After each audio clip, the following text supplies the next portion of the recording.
fake news gagnent du terrain sur les réseaux sociaux et les professionnels de médias lancent l'alerte. Pourtant, les populations ne doivent se fier qu'aux communiqués officiels.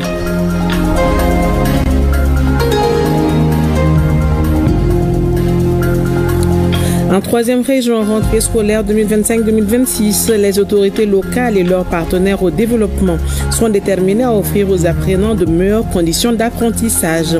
Des infrastructures ont été réalisées à cet effet. Mercredi 17 septembre 2025, mesdames et messieurs, bonjour et merci de suivre le RTM. Ces derniers jours, des contenus mettant en scène des militaires circulent massivement sur la toile, sémant confusion, méfiance par moments. Les fake news gagnent du terrain sur les réseaux sociaux et les professionnels de médias lancent l'alerte. Pourtant, les populations ne doivent se fier qu'aux communiqués officiels. Moussa Papa Aïdara, reportage.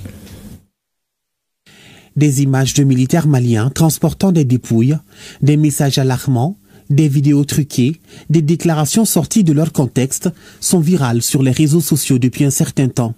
Sur la toile, la désinformation prend de l'ampleur jusqu'à menacer la cohésion sociale et la sécurité nationale.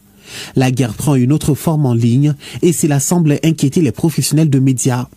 Au siège de l'Association des professionnels de la presse en ligne, Appel Mali, le sujet est au cœur d'une réunion d'urgence.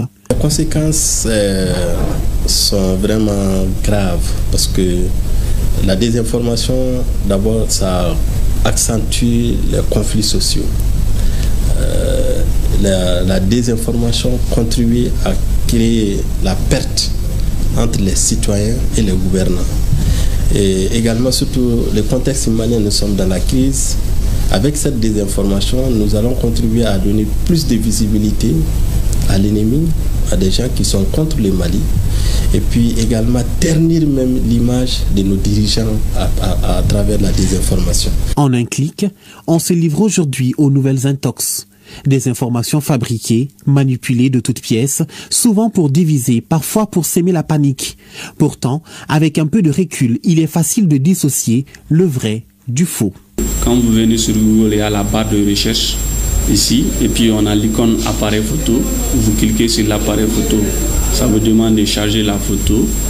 Ça va trouver que la photo est déjà sur votre appareil, que ce soit un téléphone portable ou bien que ce soit un ordinateur. Donc vous cliquez sur la photo, automatiquement Google va faire la recherche. Donc la recherche inversée, c'est comme ça la technique.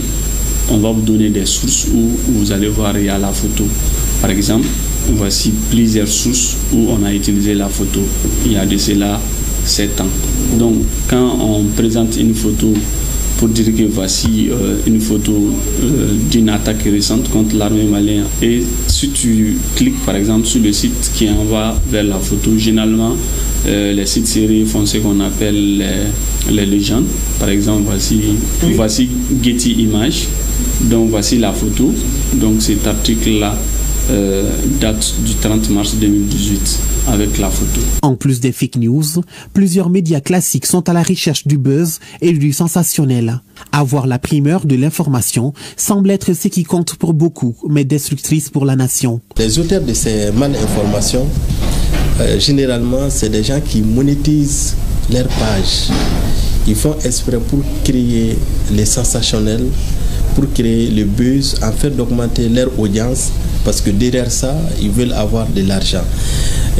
D'autres font exprès également de faire sortir même ces images de leur contexte, dans l'objectif aussi d'accentuer la crise, tromper l'opinion, manipuler l'opinion. Surtout des gens qui ne sont pas là, nous partageons tout.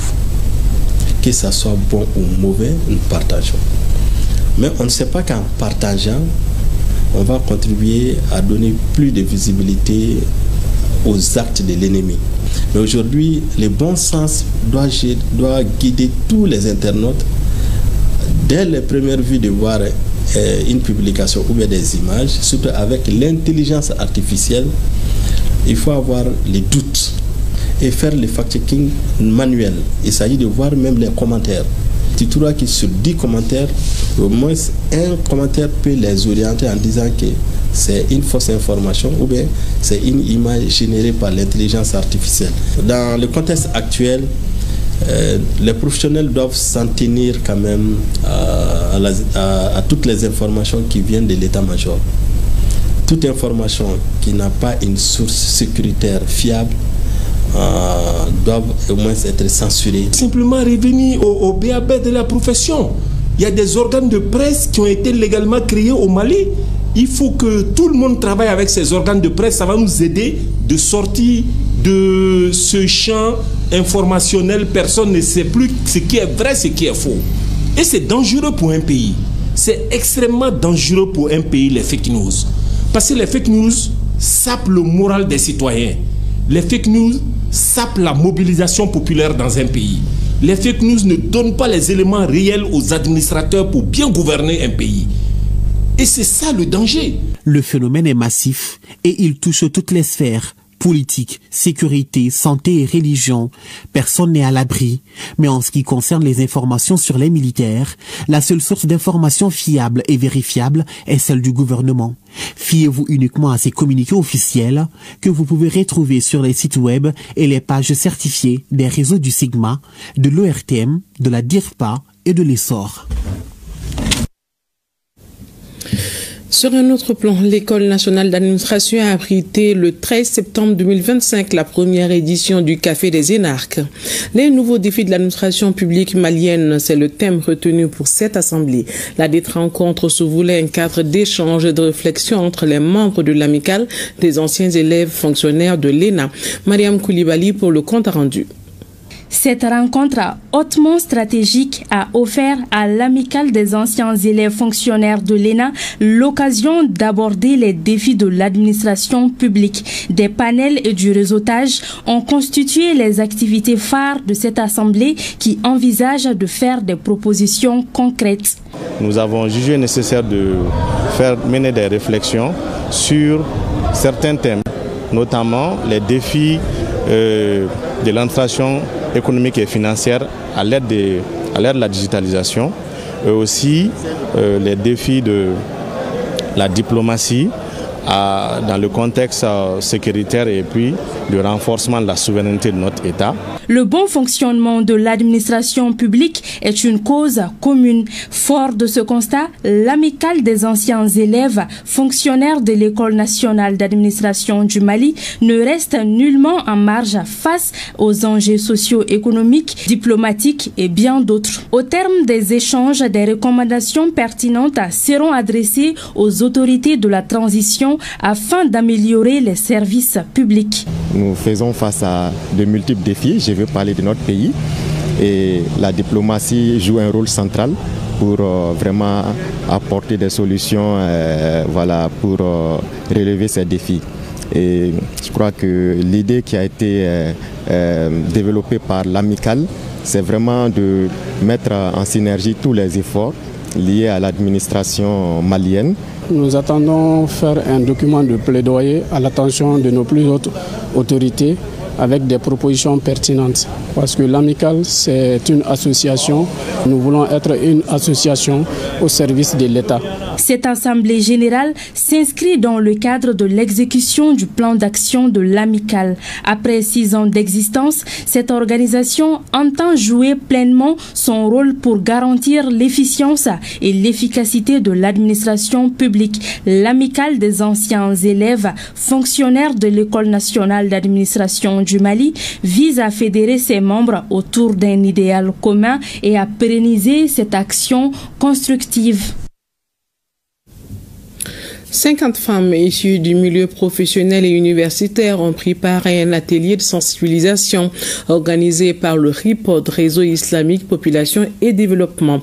L'objectif est de contribuer et d'outiller ces femmes pour qu'elles puissent porter la voix des plus vulnérables, transformer leur quotidien. Le programme est financé par l'ambassade des Pays-Bas. Le compte rendu de Soumaou Haïdara. Elles sont 50 femmes issues du milieu professionnel et universitaire à participer à cet atelier de sensibilisation. Motivées par le désir de partager leurs expériences et de renforcer leurs compétences, elles se sont mobilisées pour contribuer à l'amélioration des conditions de vie des femmes migrantes déplacées et vulnérables. Nous avons compris que nous devons tous nous donner les mains pour pouvoir faire quelque chose pour ces aides ménagères-là, pour pouvoir les cadrer. Parce que quel qu'en soit le fait, sont sous nos responsabilités. Et les femmes déplacées qui vivent parmi nous également, elles ont besoin de nous. Elles ont besoin de nos soutiens, nous toujours.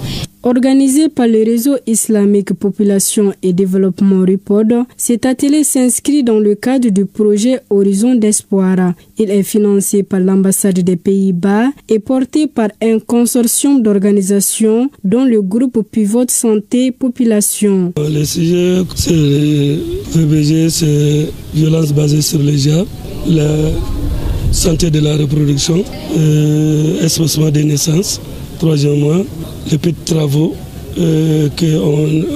qu'on peut former les aides ménagères comme la savonnisation, les coutures, etc. Le fait que le RIPOD est vraiment en collaboration étroite avec la communauté, nous avons compris que le groupe Pivot seul en fait ne pouvait pas aller sans le RIPOD. Et le WILDAF aussi, pour ces jeunes dames, en fait, le WILDAF est vraiment incontournable. C'est dans cette vision que le projet, on a jugé nécessaire d'aller avec ces deux structures. Les organisateurs souhaitent que ces femmes deviennent de véritables relais de changement afin que les conditions de vie des femmes vulnérables s'améliorent progressivement pour concrétiser les objectifs du projet. En troisième région, rentrée scolaire 2025-2026, les autorités locales et leurs partenaires au développement sont déterminés à offrir aux apprenants de meilleures conditions d'apprentissage. Des infrastructures réalisées à cet effet dans certaines localités de la commune urbaine ont reçu la visite des acteurs de l'éducation venus apprécier la qualité des nouveaux bâtiments et s'assurer qu'ils sont prêts à accueillir les élèves. Compte rendu, Moussokoro Sérémé, Ali Sanogo et Souleymane Bamba. Yere Lonzira, Nankou Diassa, Makan Diassa et Niporo Djoula sont entre autres villages rattachés à la commune urbaine de Sikasso à bénéficier des bâtiments flambant neufs en cette veille de rentrée scolaire 2025-2026. Une concrétisation de la volonté de la mairie de la commune urbaine de Sikasso et son partenaire l'ONG Buldon de placer l'école au cœur de leurs priorités. Nous avons beaucoup d'enfants ici à Sikasso. Et nous avons des élèves qui sont à 100, 180, voire 200 par classe. Donc nous voulons diminuer ce nombre d'élèves par classe pour que le ratio soit acceptable au moins entre 50 et 60. Donc nous sommes convaincus que le développement de la commune urbaine de Sikasso et du Mali passe obligatoirement par une bonne formation. Et les structures d'accueil font partie, ainsi bien que l'encadrement des enseignants.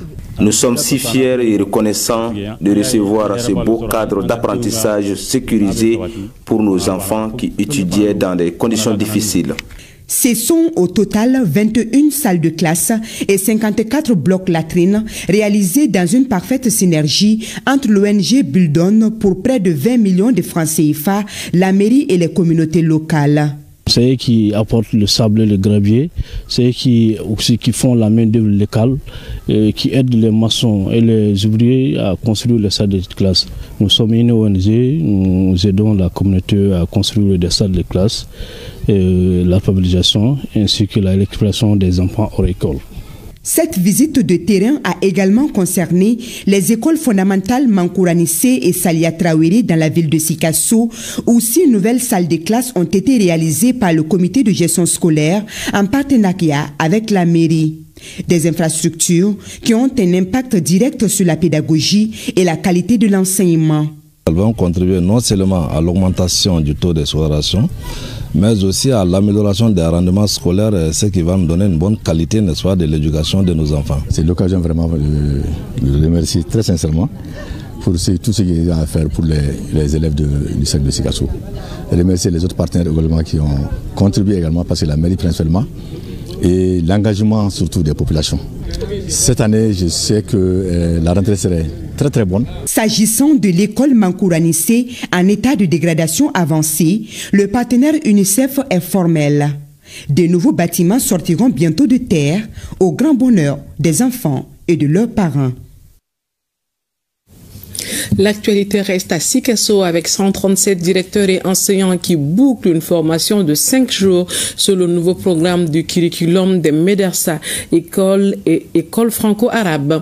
La session est initiée par l'association Sanabil, une association dont la vision est de contribuer à la réforme du système éducatif malien. C'est un reportage de Yo Baladiabaté et Taïro Konaté.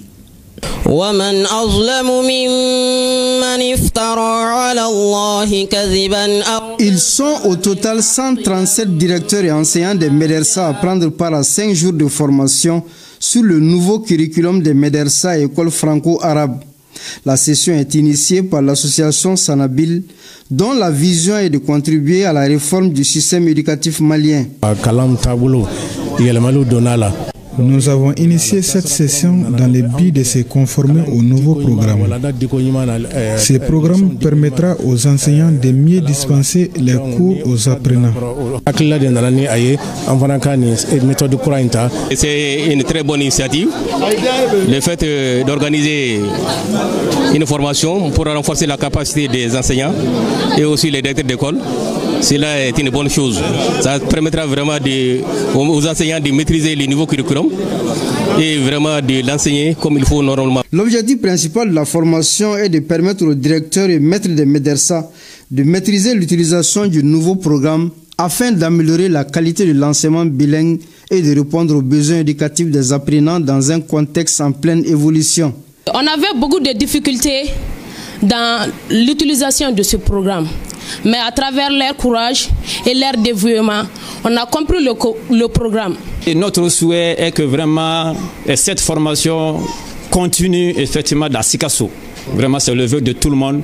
Et arabophone aussi bien que francophone vous dit merci. Les organisateurs, tout comme les participants, se quittent avec l'espoir que les compétences acquises au terme de ce séminaire contribueront à relever les défis liés à l'enseignement des Médersa. Cette session, qui se tient à quelques encablures de la rentrée scolaire, a été sanctionnée par la remise des attestations aux participants.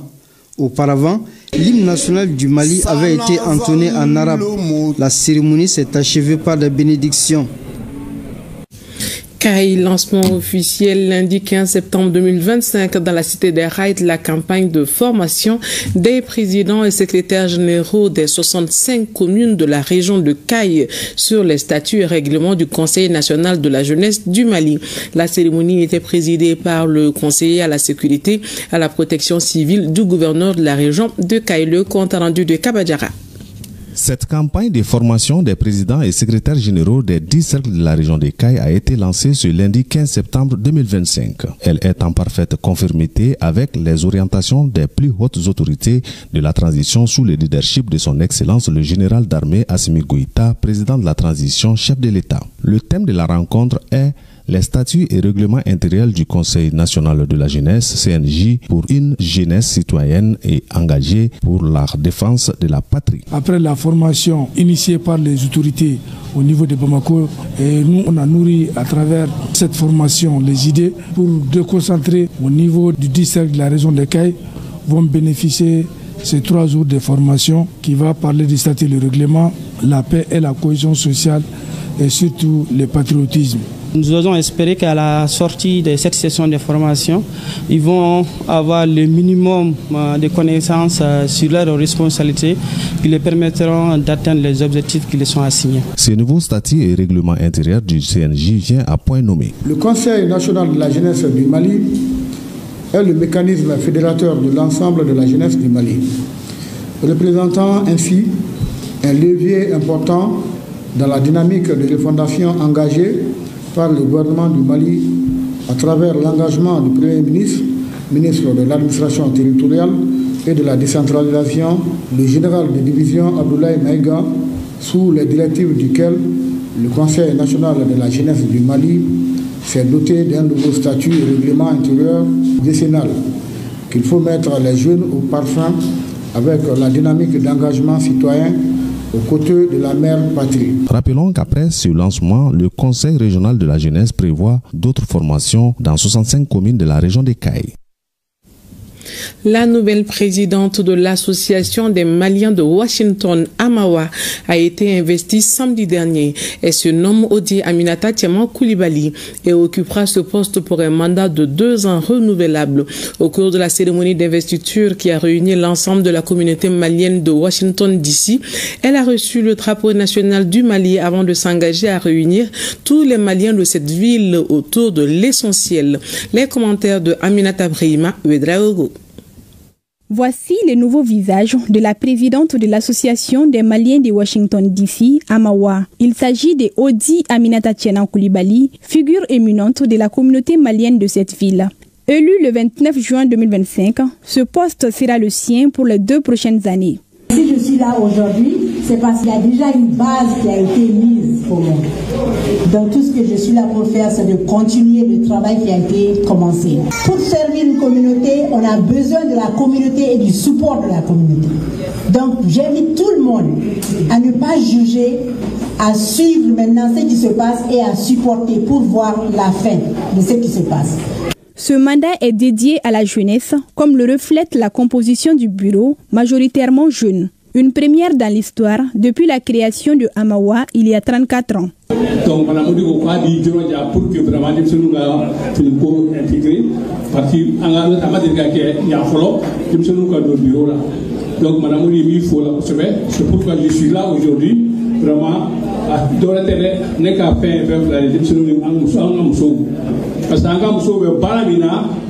il y a une communauté là,